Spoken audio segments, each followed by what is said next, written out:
It's the Andy Griffith Show, Facts and Trivia, with your host, Bob Snap.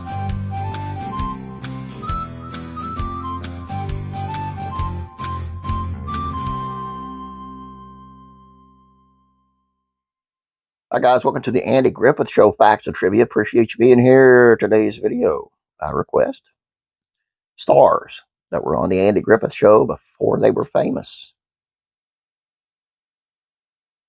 Oh, okay, let's get on with it. I'm sorry. Mine just kind of drifted. And we're going to start with Terry Garr. Most of Terry Garr's first roles in the mid-60s were as dancers in the musicals of the era. She wasn't even credited for hoofing it in multiple Elvis Presley movies. Viva Las Vegas, Roustabout, and Clambake. 1968, she scored two small unrelated roles on two popular related shows, Girl in the Red Convertible and on the Andy Griffith Show, and Cashier on the spinoff Mayberry RFD. Around the time that she was up for those parts and others, Garr was an inkling that her unexceptional resume wasn't getting casting directors' attention, so she lied, picking Broadway plays that starred people I admired, added them to her resume. Desire Under the Elms and The Three Sisters, directed by Lee Strasberg and starring Geraldine Page and Terry Garr. She explained her memoir, Speed Bumps. Nobody ever called out Garr, and she went on to a long career. She starred in lots of 70s and 80s hits like Young Frankenstein, Close Encounters of the Third Kind, Mr. Mom, and Tootsie, for which she received an Academy Award nomination. Rob Reiner. In 1967, 20-year-old Rob Reiner made a brief appearance on the Andy Griffith Show as printer's apprentice named Joe. It was only his fifth screen acting role, but one that would help get him a toehold in Hollywood as a writer. Son of Dick Van Dyke Show creator and comedian Carl Reiner, Rob Reiner landed a spot on the writing staff of Headmaster, a short-lived private school drama that Andy Griffith starred in after his sitcom ended. He also guested in one episode. One of the episodes was about a teacher who had an affair with one of the students, and I played that teacher. Rob's parallel acting and filmmaking path would both prove fruitful. He won 2 Emmys for playing impassioned liberal Michael Meathead Stivic on All in the Family, and went on to direct Stand By Me, This Is Spinal Tap, Misery, and A Few Good Men. Jerry Van Dyke. Andy Griffith Show faced potential creative ruin in 1965 when the main cast member Don Knotts left the series after 5 seasons.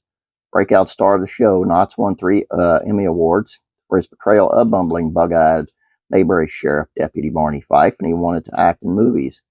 Producers of the Andy Griffith Show considered bringing in a new actor to play Barney-like character, and for the season 5 episode Banjo Playing Deputy, they cast Jerry Van Dyke as Jerry. At the time, Van Dyke had turned in only a handful of sitcom appearances, notably as a sibling of the character played by his real-life brother on The Dick Van Dyke Show. Mr. Bill Bixby. Just in terms of volume, Bill Bixby is one of America's television all-time greats, starred in 3 long-running, endless repeated TV hits on My Favorite Martian, as Tim O'Hara, bemused human guardian of an alien, The Courtship of Eddie's Father, as a doting single dad, Tom Corbett, and as a scientist, Dr. David Bruce Banner, the non-monstrous form of the title character on The Incredible Hulk. Bixby also directed more than 100 episodes of television, primarily Blossom. Before all that small screen success, he landed a string of tiny roles in the early 60s television series. One of his first gigs was Bailey's Bad Boy, a season 2 episode of The Andy Griffith Show, airing in 1962. Howard Hessman. In 1970s and 80s, Howard Hessman would star in popular, well-received sitcom back-to-back. From 1978 to 1982, he portrayed burnout rock DJ Dr. Johnny Fever on WKRP in Cincinnati, garnering 2 Emmy Award nominations. And from 1986 to 1990, high school teacher Charlie Moore on Head of the Class. Hessman's entire screen career began another classic sitcom in 1968. He appeared as 2 different characters on 2 separate episodes of The Andy Griffith Show in the series' final season. Hessman played Counter Boy, a diner employee, in Goober Goes to Auto Show. 5 weeks later, he pops up as Harry in Sanford City Council. Jack Nicholson. Long before he eventually won 3 Academy Awards in the 50s and 60s, Jack Nicholson paid his dues by appearing on an episode or 2 of a TV show, or landing a small role in a B-movie, like The Little Shop of Horrors. 1966, Nicholson had grown frustrated with trying to land guest star roles on TV shows with a distinctive, sarcastic, and arc persona starting to show up in his work. I got him a few jobs by kind of forcing him on producers. Sometimes they got mad at me afterward. Casting director Fred Roos said in Jack's Life, a biography of Jack Nicholson, here would be this guy in the middle of some sitcom doing Jack Nicholson, which was not part of the style. Or he gave up entirely for films. In the late 60s, Nicholson appeared on 2 late episodes of The Andy Griffith Show. 66, Opie Finds a Baby. Nicholson played half of a couple, leave their baby on a stranger's porch in Mayberry. 67, Aunt Bee the Juror. Mr. Don Rickles, one of the most famous stand-up comedians of all time. Don Rickles honed his act in nightclubs in the 60s, and he'd take a shtick all over the world and to Tonight Show starring Johnny Carson 131 times. Rickles specialized in insult comedy, savagely and swiftly making fun of anyone in his line of vision. To the delight of audiences, he played a variation of his persona in Pixar's Toy Story. Concurrent with the rise to the top of the comedy world, Rickles made the rounds of TV sitcoms in the 60s, showing up for limited runs on The Addams Family, The Munsters, The Dick Van Dyke Show, and in 65, The Andy Griffith Show. Harry Dean Stanton. A prolific and singular character actor, Harry Dean Stanton performed in more than 200 movies and TV shows over a career that spanned nearly 70 years. Stanton did a little bit of everything. He was a favorite of indie, low-budget, and cult filmmakers, and acclaimed directors alike. As performer, Stanton co-starred in David Lynch's Wild at Heart, Alex Cox's Repo Man, and John Carpenter's Escape from New York. And he also showed up in Francis Ford Coppola's The Godfather Part 2, Ridley Scott's Alien, and Martin Scorsese's The Last Temptation of Christ.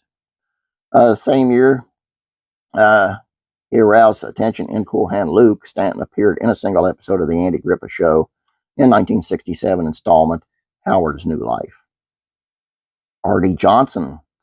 Comic character actor Artie Johnson had a tendency to disappear into his roles, fully enveloped in funny costumes and utilized funny voices. While he appeared in nearly 200 movies, TV series, and cartoons, he was undoubtedly best known for his spot in the cast of sketch comedy performers of the 67 to 71 countercultural variety show, Rowan and Martin's Laugh-In. Years before Laugh-In made him famous, Johnson practiced quirky comedy stylings in the Andy and Barney in the Big City. A 1962 episode of The Andy Griffith Show, where Sheriff Andy Taylor and Deputy Barney Fife go to Raleigh on a business trip. Jamie Farr. Jamie Farr's career began in 55 drama Blackboard Jungle, and it extended to the 2018-2019 sitcom The Cool Kids.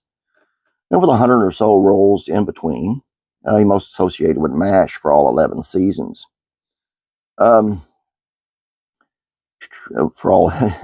Farr portrayed Corporal Maxwell Klinger, any unwitting Korean War participant perpetually unsuccessfully angling for a discharge by dressing in women's clothes.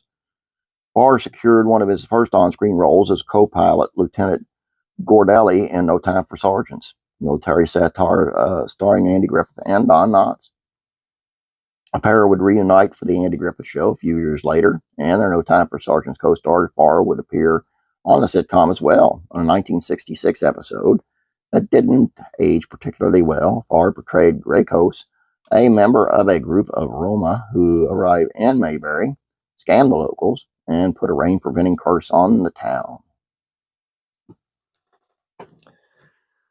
And that's what I got for this round. I've got more to go, so watch for part 2 tomorrow. Sorry his took so long, but it is what it is. Have a great day. Don't forget classic rock and country music facts and trivia. See, I made it a little bit longer. And subscribe. Yeah. Okay. Glass is all fogged up. Have a great day. God bless. Praying for you.